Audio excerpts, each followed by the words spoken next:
Hi everybody, Chris Martinson of Peak Prosperity here, back with your video updates. And where have I been? I've been moving to a new place. If you've ever moved from a place you've lived for a long time to a new place, you know it takes a lot of work.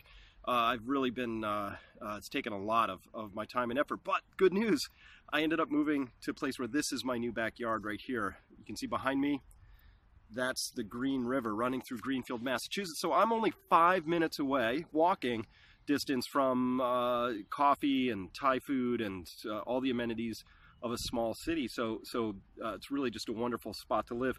Got mergansers back here. They just hatched out the baby ducks. Saw them for the first time a couple days ago. Beaver, muskrat, kingfishers, cowbirds, red-winged blackbirds, you name it. I mean, this water is just this wonderful, attractive nuisance for all kinds of animals, including me. I grew up on a river, so this is a real return to my childhood.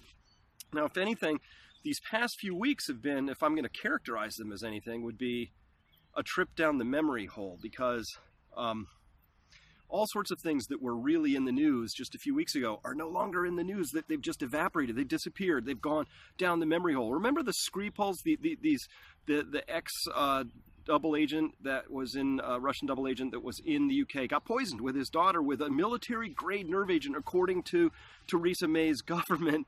5 times, 8 times, 10 times more powerful than VX, and it was pure, absolutely pure, no impurities, meaning if you know anything about chemistry, that's impossible given how fast this stuff breaks down and when the samples were collected. But leaving that aside, because by the way, that points to the samples being spiked. So at any rate, when we look at what's happening there, really, there's no chance they were actually poisoned with a military-grade nerve agent, because they both recovered magically. They're both out of the hospital now, despite the fact that when you're found slumped over on a park bench in the middle of a major city, nobody expects a poison agent like that. There's no antidote delivered, Mission Impossible style, foaming at the mouth on the ride into the hospital. They think you probably looks like you got food poisoning, or maybe you've got fentanyl or something. You're on a badass opiate, something like that. We don't know. But anyway, ridiculous story.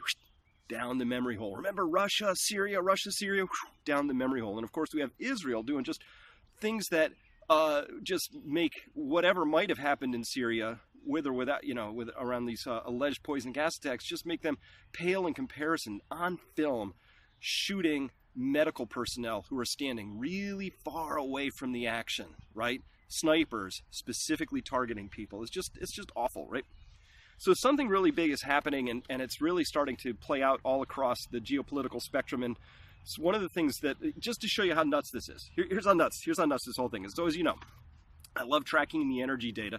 The United States has had this shale revolution, and the truth is, yeah, we've done a lot of things, including we've gotten ourselves to the point where we almost don't need to import any more natural gas from Canada. In fact, we will be in a position to maybe start exporting some minor amounts of it. Now, the United States, though, wants to block something called the Nord Stream 2, which is a giant pipeline that is going to go under the Baltic Sea from Russia and land in Germany. The United States wants to block that. Germany, very pragmatic. So, this just came out today where it says the U.S. is driven by self-interest in wanting to block Russia pipeline. This is a German minister. They're getting a little testy about this. And this is a close ally of German Chancellor Angela Merkel, issued a stark warning to the United States about the risks placing America first, accusing Washington of seeking to block a planned Russia-Germany gas pipeline to shore up its own exports. Its own exports? Hang on a second, folks. Let's go to the data, because we love that stuff. So we're going to take a look at this chart right now, and what we're looking at is 2 lines. One is the total consumption of the United States of natural gas, and the second is total supply. The consumption is that blue line that's waving and bouncing up and down. Look at that. You can see clearly that the United States, for many periods of the year, the winter months, is consuming a lot more than it's producing. And so what happens when you consume a lot more than you produce? You get this chart, which is the total amount of supply. So if you're in the business of consuming natural gas, sometimes you produce more than you need. Those are called the summer months. And sometimes you consume more than you produce. Those are called the winter months. And so you get a chart that looks like this, where what we're seeing is that the United States' 5-year average supply is down near the bottom of its range. Do you know why that is? It's not because people stopped producing natural gas. We're drilling and pumping as fast as we know how. And it's simply because the United States is just about at parity with with respect to what it actually needs. And in fact, we're consuming a little more than we're producing, and so we're at the bottom of our 5-year range of storage. So Germany looks at that and says, really, United States? Russia's going to, pipeline gas is cheap. The only way the United States could get gas to Europe would be by liquefied natural gas. Terrible idea. You waste all the energy in turning it from a gas to a liquid for transport, and that energy, you can't do anything else with that ever again. So it costs more.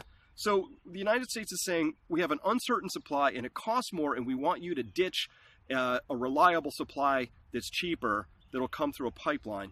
Trust us. And Germany's saying, no, nine to that. So it's really just bizarre what's happening there. And of course, the United States doesn't want the Nord Stream pipeline to go through because, well, that would really make things difficult for Ukraine. And Ukraine, of course, has been a terrible partner for Russia, stiffed it on payments and all the other stuff that happened with the whole Crimean thing and all that, right? So the United States is clearly saying that it's other countries should not operate in their own best interests. They should do what America wants. That's what the whole thing about America first comes down to. And Germany's really pushing back against it. This deal right here, the Nord Stream 2, is going to be a major breaking point in relationships.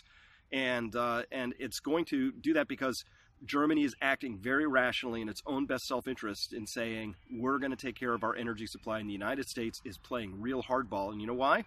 Because some individuals who are very well placed and certain companies that are well placed are going to make a lot of money if they can figure out how to ship natural gas to Europe.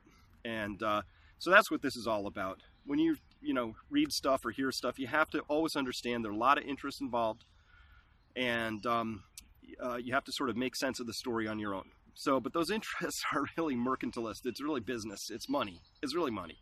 All right. Hey, with that, I got to leave now. I'm going to Denver right now and then to Austin for the Saturday, Sunday. We're going to be doing our one-day updates. If you happen to be catching this at the last minute and you're in either Denver or Austin, you want to come, we're going to be going over data like this for a 6-hour block each day and very small audiences and just see what happens. Also, at the website now, going up this weekend, is an article by Adam Taggart about how you can get 30 times more return for your money by storing it with the United States Treasury than you can in your bank. Also, probably safer. So with that, hey, I'm Chris Martinson, and I'll be doing more updates, maybe from this location or somewhere nearby. See you next time.